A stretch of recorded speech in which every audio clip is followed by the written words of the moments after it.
At the close of yet another eventful year, we at MOSIP took stock of the many milestones and achievements in 2023.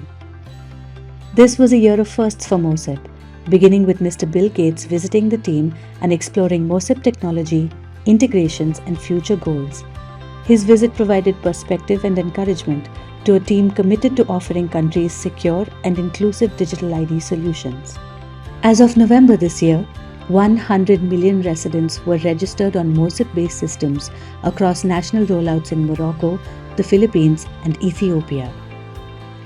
The MOSIP team also hosted Open Source Day, Partner Conversations, and Country Conversations in 2023, in addition to several visits, conferences, and high-profile meetings.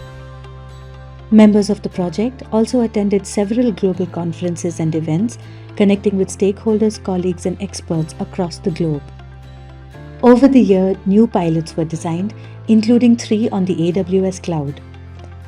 2 new countries, Niger and Uganda, were brought into the MOSIP family, and UNRAF in Argentina became the first university to pilot MOSIP for an ID system.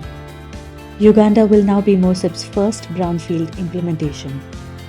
We now stand strong with 11 adopting countries at various stages of MOSIP adoption, with many more close to beginning designing or building on their national ID systems with us.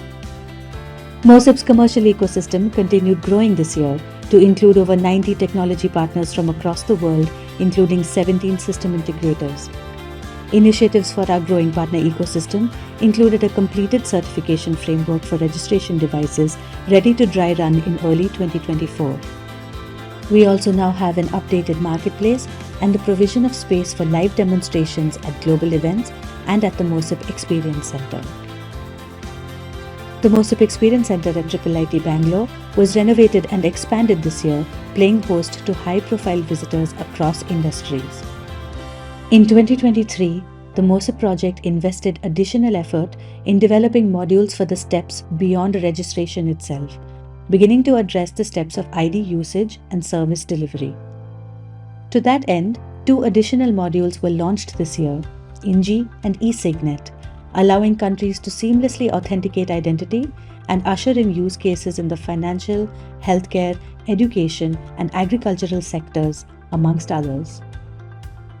In continued commitment to contributing to global standards, the MOSIP project is also leading an effort with IEEE to establish secure biometric collection standards.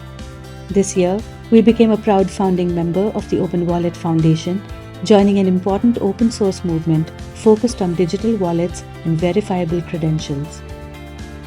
MOSIP continued to work closely with multi-stakeholder initiatives to develop interoperability among digital public goods. Also this year, the MOSIP community and the Ethiopian National ID Program co-developed an Android registration client on MOSIP, a mobile client that will allow registrations to reach citizens in remote and low network regions. MOSIP's commitment to fostering a space for academic research grew this year, with the GenderMag project continuing in full swing, evaluating gender inclusion in MOSIP technology. Along with the government of Ethiopia, we conducted research and development on proof of concept of a USSD service that would allow inclusive access to ID and ID-related services such as generating virtual IDs and locking, unlocking, or updating IDs. In addition, capacity building collaborations were initiated in the University of Philippines and UM6B in Morocco. Members of the MOSIP team, along with our partners at the APTI Institute, presented a paper on inclusive digital identity implementation practices at the 18th annual meeting of the Internet Governance Forum in Kyoto, Japan. In the coming year, MOSIP hopes to create diverse forums for conversation, collaboration, and innovation in the realm of identity. We begin the year with optimism and energy to continue our collective efforts towards empowering lives, one unique ID at a time.